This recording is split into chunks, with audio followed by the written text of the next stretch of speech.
જૂનાગઢ જિલ્લાના કેશોદ ખાતે કોંગ્રેસના સંગઠન મંત્રી ધીરજ ગુર્જરની હાજરીમાં વિશેષ બેઠક મળી હતી. સંગઠનને મજબૂત બનાવવાના હેતુથી બેઠક મળી હતી, જેમાં મોટી સંખ્યામાં કોંગ્રેસના કાર્યકર્તાઓ હાજર રહ્યા હતા. કોંગ્રેસના સ્થાનિક માળખાને કઈ રીતે વધુ મજબૂત બનાવાય તે માટે ચર્ચા વિચારણા કરાઈ હતી. આ તકે ખાસ એ પણ જાહેરાત કરવામાં આવેલ હતી કે જિલ્લા કોંગ્રેસ પ્રમુખ માટેના ફોર્મ ભરવાની કામગીરી પણ ચાલુ છે. બાહોશ વ્યક્તિ માટેની ખાસ एक राहुल गांधी की सूचना प्रमाण मुलाकात पण छे। Okay sir. जी सर, आपका नाम से? मेरा नाम धीरज गुर्जर है, कांग्रेस पार्टी का राष्ट्रीय सचिव और अभी गुजरात के अंदर जूनागढ़ जिले का प्रभारी हूँ।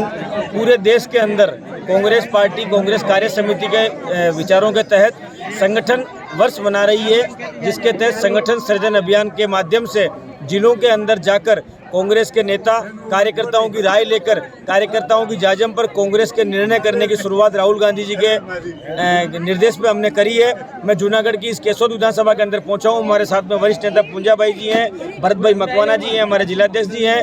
हम सब लोगों ने कांग्रेस के कार्यकर्ताओं से इस बात की राय ली है कि आपके जिले में कांग्रेस के पदाधिकारी बनने के लायक कौन ऐसे लोग हैं जिनको कांग्रेस पार्टी जिम्मेदारी दे, ताकि वो लोग आने वाले समय के अंदर गुजरात में कांग्रेस के तिरंगे का झंडा फहरा सकें। हम यहाँ पर आए, हजारों कार्यकर्ताओं से हमने मुलाकात करी। मैं आपको इतना विश्वास दिलाना चाहता हूँ कि आने वाले समय में जिस तरह से इस देश की जनता भारतीय जनता पार्टी के राज के अंदर त्रस्त है, मुझे विश्वास है कि गुजरात के अंदर कांग्रेस का तिरंगा फहराया जाएगा और यहाँ पर हमारी सरकार बनेगी। सर, पुलवामा अटैक में आपकी कोई प्रतिक्रिया, आपकी राय? आपने देखा होगा पूरी कांग्रेस पार्टी की कार्य समिति की बैठक हुई और पहलगांव अटैक के अंदर पहलगांव के अंदर हमारे नेताओं ने ये कहा कि जिस तरह से देश के जो सपूतों को, भारत माँ के बेटों को छलनी किया गया, वो भारत माँ की आत्मा के ऊपर हमला। और कांग्रेस का एक एक कार्यकर्ता, कांग्रेस से जुड़ा हुआ हर व्यक्ति इसकी भर्त्सना करता और आतंक के खिलाफ इस लड़ाई के अंदर कांग्रेस का एक एक कार्यकर्ता माँ भारती का सपूत बन के लड़ने के लिए तैयार है। हमारी पार्टी ने ये सवाल भी उठाया है कि इतनी बड़ी गंभीर चूक कैसे हुई कि सुरक्षा एजेंसियों की चूक के कारण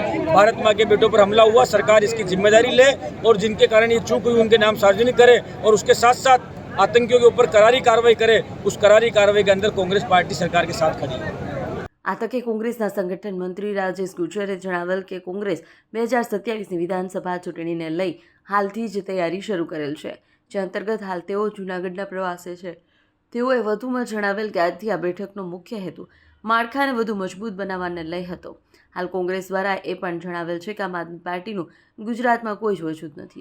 તેઓએ આગામી વિધાનસભાની ચૂંટણીમાં કોંગ્રેસની ભવ્ય જીતનો ભરોસો વ્યક્ત કર્યો છે। આ તકે પૂર્વ એમએલએ પૂંજા વંશી, રાજ જોટવા, ભીખા જોશી, બાબુ વાજા, ભરત મકવાણા, પ્રવીણ રાઠોડ, ભરત અમીપરા, મહામંડલેશ્વર, બજરંગદાસ બાપુ, અખાડા નાનજી મહારાજ, અમરગીરી બાપુ, બગસરા, ચાહલ માતાજી સહિત અન્ય સ્થાનિક જિલ્લા કોંગ્રેસના આગેવાનો પણ હાજર રહેલા હતા। જૂનાગઢ કેશોદ ખાતે કોંગ્રેસની વિશેષ બેઠક મળી। કોંગ્રેસ સંગઠન મંત્રી ધીરજ ગુર્જર હાજર રહ્યા હતા। અમિત શાહની સાર પકડીને હાલવા વાળા છે। હમણાં જો સાપડમાં બોમ્બિંગ કા તો 5 કરોડ દેવા આપીડ્યા સાપડા વાળાને, સ્વામિનારાયણ વાળાને તો 5 કરોડ દેવા આપીડ્યા। વાટ છે વાટ। બેટા તમે દીકરીઓ સમજો, મોદી સાહેબ એમ કહે છે ને કે બેટી ભણાવો, બેટી કો આમ રક્ષણ કરે। મેં તો ક્યાંય ભાઈ નથી ગુજરાતમાં ઠેક ઠેકાણે બળાત્કાર હાલે છે। પગ 12 વાગે ફોન કરો, બાપુ આવશે, પોલીસ ખાતું ના સાંભળે તો બે તમાશાવત મારી દો। એમાંય કોઈ ફેર નથી। મારો જન્મ અહીંયા જ છે દીકરીઓ, આ જ તાલુકામાં। બચપનનો વાપમાં છું। હરિદ્વારમાં ઘણા વર્ષ કાઢ્યા, ગિરનારમાં 12 વર્ષ કાઢ્યા। તપસ્યા જ કરું છું, પણ આવા માણસ બોલા તે મારે આવવું પડે। હું એમ નથી કહેતો કે નથી આવવું, એમ વ્યક્તિ માણસ સારો હોવો જોઈએ। બીજું કહેવાનો મારો પ્રશ્ન એ છે, જે પઠાણકોટમાં જે ઘટના બની છે, કેન્દ્ર સરકાર એમ કહે છે કે બાપુ 27 માણસોનું મૃત્યુ થયું છે, એનો આંકડો કોઈ પાકો છે નહીં। હું માની કેમ 4-5 હજાર માણસ પેરેન્ટનમાં ગયા, અમરનાથની યાત્રામાં ગયા, હા, તો ન્યાય એને એમ કહેવામાં આવ્યું કે તમારે ત્યાં જવાની જરૂર નથી। તો મોદી સાહેબ તો વિદેશ ભાગી ગયા। પછી કહું હવે જલ્દી આવું આ બન્યું એટલે, હે નહીં ને તો તમારે પહેલાં એને અમિત શાહને કહેવું જોઈએ, તમે એને યાજ્ઞા આપો કે અમારા હિન્દુઓ ત્યાં ગયા છે યાત્રામાં, પર્યટનમાં, તો એ તો તમે બધું ભૂલી જાઓ છો। એનું કારણ શું છે આ બધું? હું રાજનીતિ તમે ગંદી હું કામ ખેલો છો?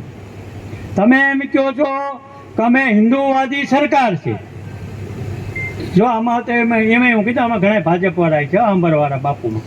હું એને ફાટીને પડતો, મને બધા ઓળખે જ છે આ રીતે. મોદીના નંબર મારી પાસે હોય, ચિંતા ન કરતા. એટલે કહેવાનો મારો પ્રશ્ન એ છે કે ઘણી એક વખત તમારે એવું બન્યું બેટાઓ કે ગુજરાતમાં સીએમ મોદી થયા એટલે ભારતીય જનતા પાર્ટીવાળા તો મને પૂછતા હો કે મોદી સાહેબ બ્રહ્મચારી છે. તો મને ખબર છે કે ભાઈ વડનગર એનું ગામ છે, વડનગરમાં મારો શિષ્ય છે કેતન મુનિ માતાજી મંદિરે, અને હજામની દાઢી કરાવવા મોદીભાઈ જતા હતા. એ હજામને બંગલો બનાવીને દીધો એની. એમ કે હું મારા પછી જસુબેન એને લગ્ન કરે અને 6 મહિનાનો સંસારમાં એનો રાણીપમાં રહેતા મધુકાન ને 2 મિત્ર હતા. તો હું તો ખુલ્લું બોલે છો, કોઈ દુઃખ ન લગાડતા. તો કદાચ જસુબેનનો ન થયો તો ભારત દેશનો શું થવાનો? હગી પત્નીનો કોઈ ન થતો હોય તો આપણો શું થવાનો? મારો ને તમારો. ભાગવાવાળા ભલે ને ગમે એટલા જાય કોઈથી ફાટીને પડતો. બીજો પ્રશ્ન મને એક એ મૂંઝો છે આપણા દેશનો. અહેવાલમાં ન્યૂઝ જગદીશ યાદવ, જૂનાગઢ.